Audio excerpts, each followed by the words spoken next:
Hello, my name is David Strain. I'm a clinical senior lecturer from the University of Exeter Medical School. I'm here with my very good friend, Dr. Päivi Paldánius from Novartis, and we're here to talk about some of the work we've been doing together over the last 10 years and how the last 10 years have seen changes in the paradigms of the management and the investigation of type 2 diabetes.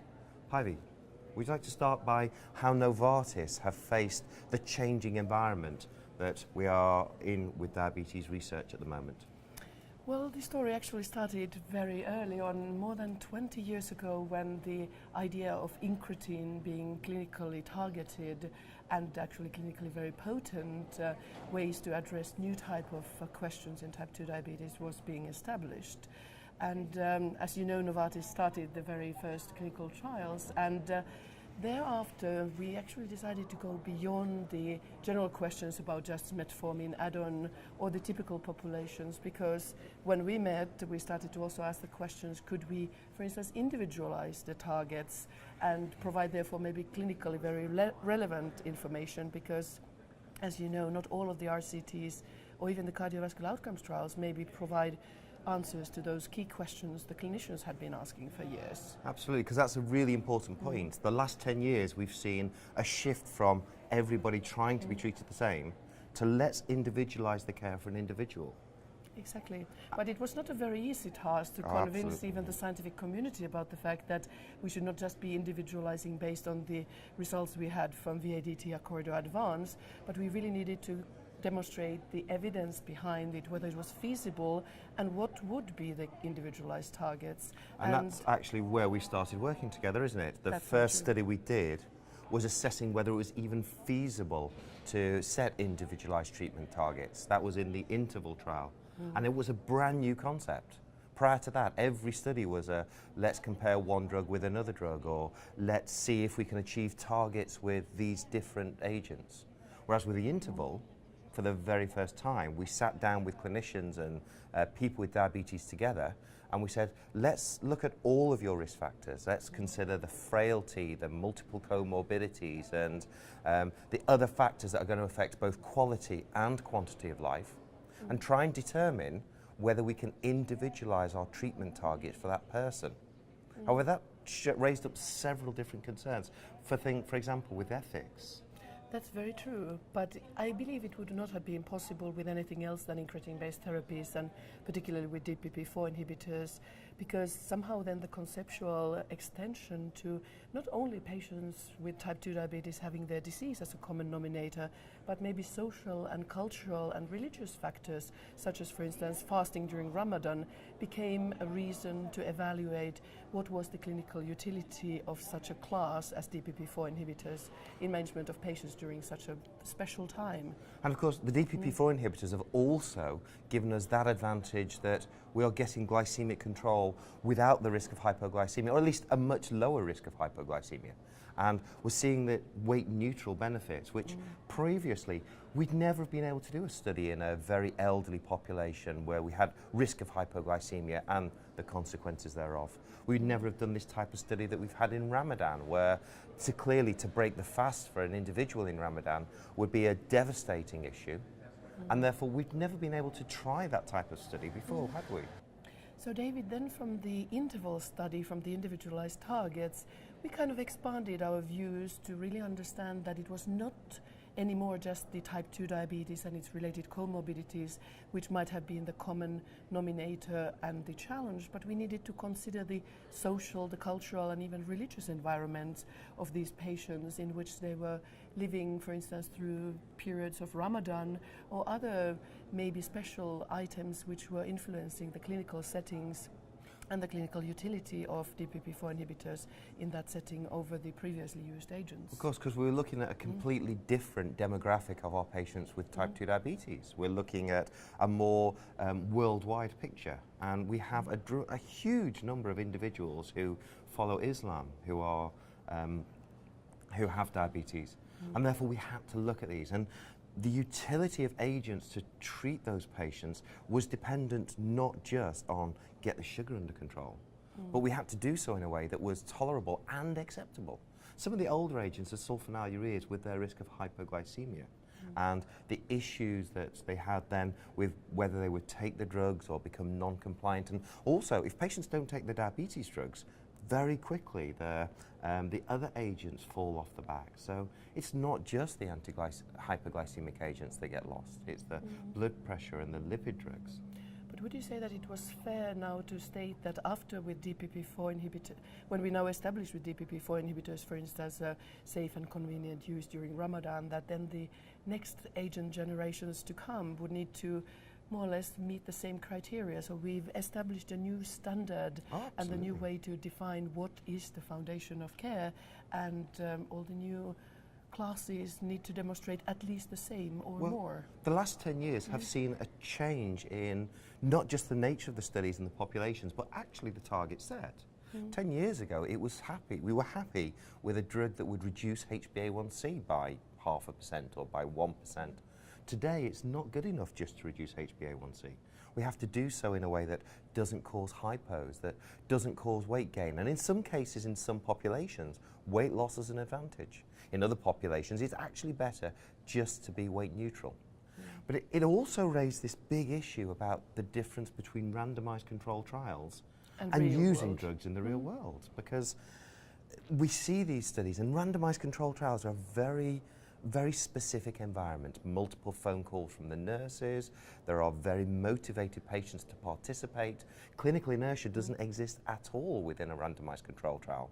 But then we move from that very artificial setting into the real world. And Novartis pioneered these real world data as well in diabetes. In the EDGE trial, which actually was with more than 45,000 patients around the world, somehow also highlighting what are the clinical challenges in variable clinical settings, because having now expanded to those hotspots of diabetes, we came to realize that the clinical reality was very different. While, for instance, vildagliptin had exactly the same glucose lowering potential as it had in RCTs, while, for instance, SUs seem to be working differently. And we don't necessarily think that the potency of the medications is different, it's just that we use them differently in clinical setting, and therefore we see less efficacious or efficacy being now effectiveness. And this is actually even leading to cost effectiveness being influenced by the fact that maybe we should not be using RCT, but real-world evidence as a foundation when discussing what is the cost of diabetes to society and which agents to be used. I mean, and this all comes from that very simple premise that with the incretin-based therapies, on the day that we start, we are starting optimal dose. Whereas some of those older therapies, the sulfonylureas particularly, although in the randomized controlled trials it would very quickly achieve optimal target dose, in the real world, in real practice, we actually start at a much lower dose. And this is in part because of a fear of the side effects. And as a result, they don't get the results that we anticipate and that we expect. And therefore, you're not seeing the benefit. And that benefit really came into its own in the last 10 years. With the global depression, we had to start considering about cost effectiveness and is this actually going to achieve what we want? We started to look beyond the acquisition cost of a drug and actually say, what is the value of a drug? And again, I believe Novartis led on many of the aspects that are now commonplace and have set the standards for establishing these cost-effective models.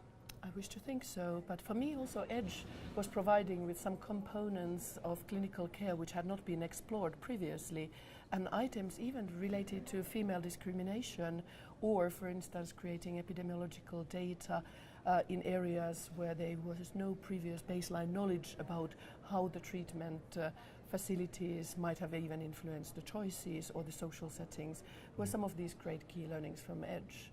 But the future will though tell us something more, even what will be then the future clinical utility of, let's say, vildagliptin and metformin in combination when we are verifying the future of diabetes. But what do you see there as potential? Well, we are looking at a very dramatically changing landscape in diabetes. I mean, I think everybody is aware of this. We have more new drugs in the last 10 years than in the last 100 years. And so every newer agent coming, every new class, we're having to establish whether the right position for those individual agents.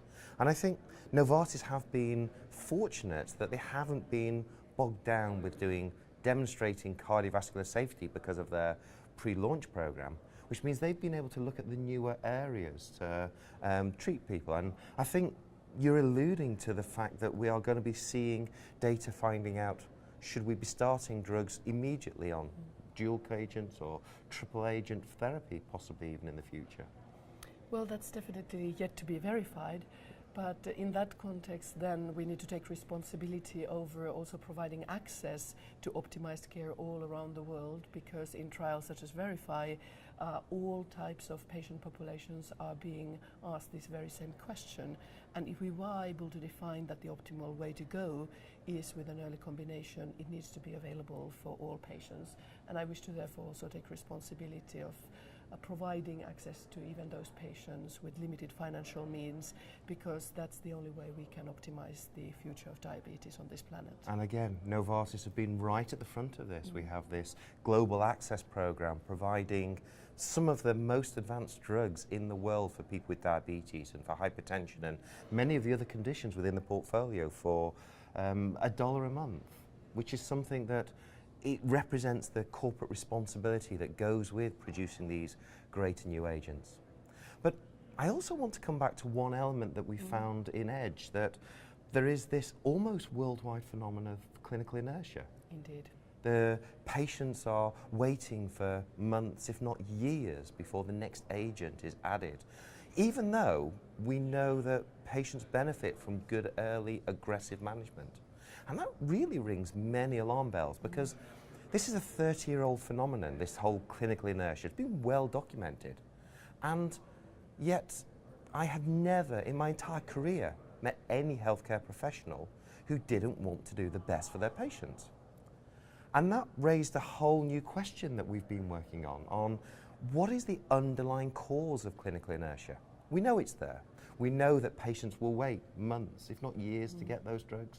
And part of the program that we've been working on together has been the time to do more. Would you like to tell me more about how this was established? So David, the last 10 years have been an interesting era, and during this time also, for instance, the mandate to demonstrate cardiovascular safety either in a meta-analysis or then in a trial in case one was not able to establish the criteria in clinical development programs such as we did with vildagliptin, have really shaped the way how we ask questions in a different way and utilize RCT but also real world data. And what do you then foresee as the next challenges when trying to optimize the management of diabetes? Well, we're in a rapidly changing landscape. I mean, as you mentioned, the cardiovascular safety demonstrations, which were all triggered in 2008 by the FDA, have actually changed the way we review and develop drugs. We've seen cardiovascular safety being demonstrated, and that has been very well achieved. More recently, there's been a few surprising developments where drugs have actually demonstrated an early benefit, but we have to get away from these very small, specific populations in those cardiovascular outcome safety studies and revert back to how do we treat our entire population. And I see the future coming as personalized medicine. We're going to be looking, is this the right drug for the right patient? We'll be selecting from a greater armamentarium of the agents. We're going to need better real-world data in order to establish, should this person receive this drug, whereas should that person receive a different drug? And as we get to profile the individuals both in the cardiovascular outcome trials and in the real-world data, we will get a much greater knowledge and a much greater ability to make sure the right person gets the right drug. And going forward, as the newer agents come out, they're going to have to see where they fit into a very established landscape.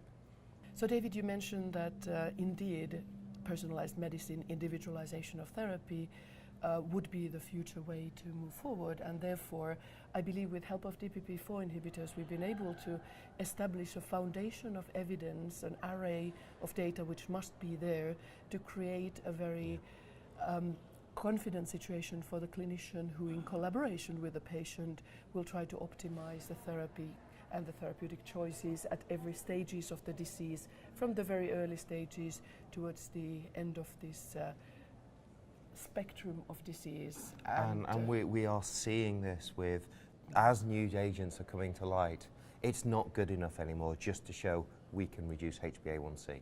We have to say, how do we work in the newly diagnosed person with diabetes? Do we still work in those who've had diabetes for many, many years? Can we use this drug for older adults or for younger patients? Do we have the right background knowledge for their renal impairment or for the appropriate demographics, for the age, for the cultural differences? And we need to go back to the sources of science to understand when we can and when we cannot generalize. Because I believe then, on the other hand, we've been overwhelmed by data and evidence. So we need to be able to create some kind of order to this quite overwhelming, sometimes chaotic world, and understand which data is applicable for each single individual patient. But this is an interesting journey which we started, and 10 more years to go, and we know so much more about the management of diabetes. Absolutely, and standards have been set. The DPP-4 inhibitors have been there to set the standard for demonstrating efficacy, demonstrating safety, demonstrating its availability in these different populations at the different stages of disease. And the hope is that as newer agents come to light, they will learn from the path that has been established by those DPP-4 inhibitors. And we see very similar research. We see very similar research pathways that enable good comparisons to be drawn with the established agents versus our newer agents. So the future is bright, and we will verify it together. Thank you, David. Thank you. Thank you.